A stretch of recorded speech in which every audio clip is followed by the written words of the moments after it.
Hey, happy birthday, Allison. Wow, your first quarter century. Congratulations. Okay, this is a little awkward. I think it's going to rain. I mean, what is this, Vancouver? Oh, and another thing. Could we get a better looking stand-in here, like maybe Michael Rosenbaum? Oh, not in the budget. Okay. As you begin this, the second of what will be several quarter century anniversaries, I think you will find both differences and similarities to the beginning of your first 25 years. Now, one of the differences is that your smile is a lot brighter now that you have teeth.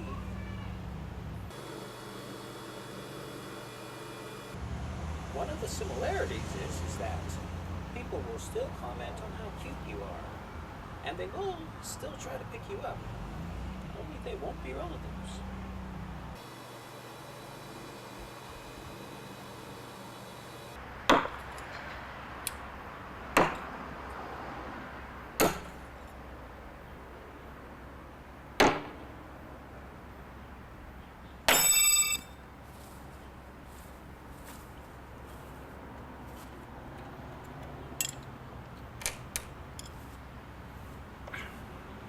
George Bernard Shaw made the observation, when a thing is funny, search it carefully for a hidden truth. On that note, I give you this excerpt from the life of Calvin and Hobbes. It's true, Hobbes. Ignorance is bliss. Once you know things, you start seeing problems everywhere. And once you see problems, you feel like you ought to try to fix them. And fixing problems always seems to require personal change. And change means doing things that aren't fun. I say phooey to that. But if you're willfully stupid, you don't know any better. So you can keep doing whatever you like. The secret to happiness is short-term, stupid self-interest.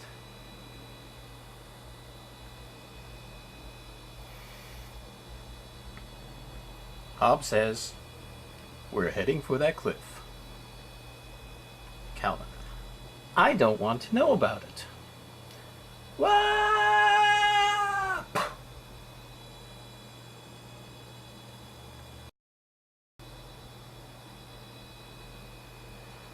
I'm not sure I can stand so much bliss.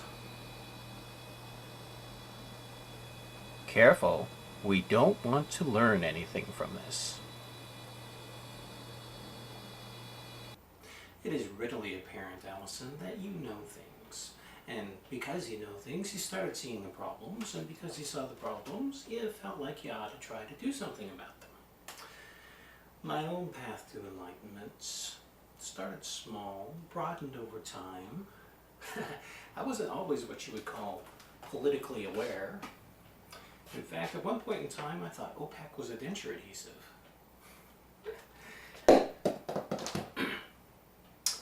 But, as mentioned, my awareness did broaden, and I found a useful tool to help me in helping others.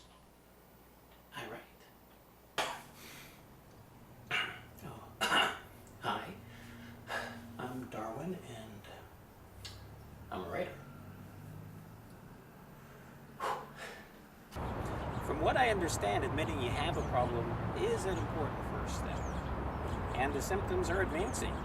I've even written a novel. Someday I hope to write a novel where the royalties pay for the copies I give away. But I'm learning to cope with these advanced symptoms. And writing for a cause helps.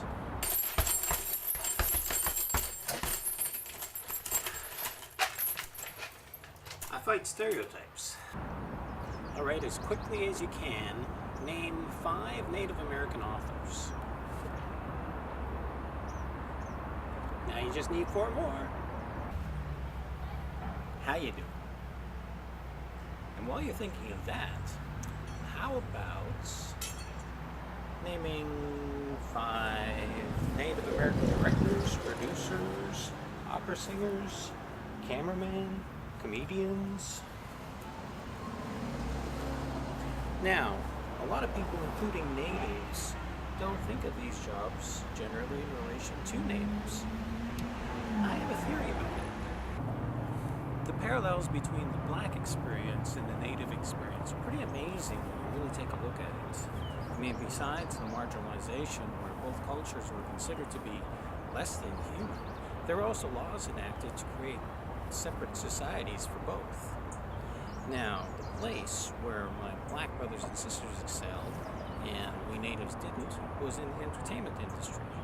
I mean, now there are black Fortune 500 members, there are black senators, there are black governors, there's Oprah, Cosby, Sidney Poitier, Sammy Davis Jr., Will Smith, Denzel Washington, Spike Lee. Hundreds and hundreds more who are respected, adulated, and trusted.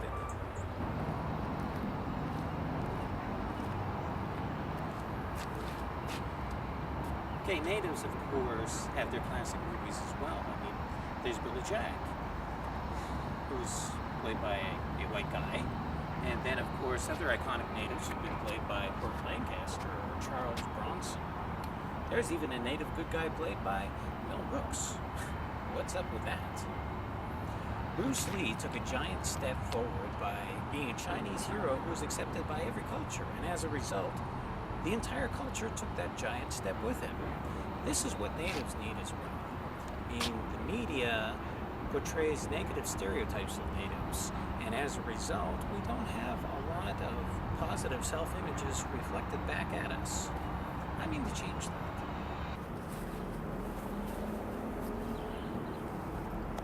And I can also see the parallels with these women entrepreneurs who are striving to help in Mexico. The need for them to have that positive self-image and to have a hand up as opposed to a hand out. And I also see the parallels between overcoming the prejudice and corrupt governments. I mean, native governments hate me. G.K. Chesterton said, "Wit is like a sword. It is meant to make people feel the point as well as see it." I do that. Bugs people. This resulted in, well, the apartment I used to live in was paintballed and egged. Somebody even tried to burn it down. As a matter of fact, a gerbil took a swing at me as well. So I'm thinking maybe native shapeshifters might be involved. Anyway, my point, Miss Mack, and I do have one, is that you are a power for good in this world. And there are going to be people that won't like that. So be safe. Now, I'm sensing it is traditional to provide some kind of song in a birthday celebration. Unfortunately, I have not licensed anything for performance at this time. But locally being known as the king of obscure and irrelevant facts, and I can also do relevant, I'm thinking the movie Singing in the Rain. Watch that. The song that Gene Kelly sings to Debbie Reynolds at the end of the movie when she's trying to run away. That can be my birthday song to you. Happy birthday, Allison.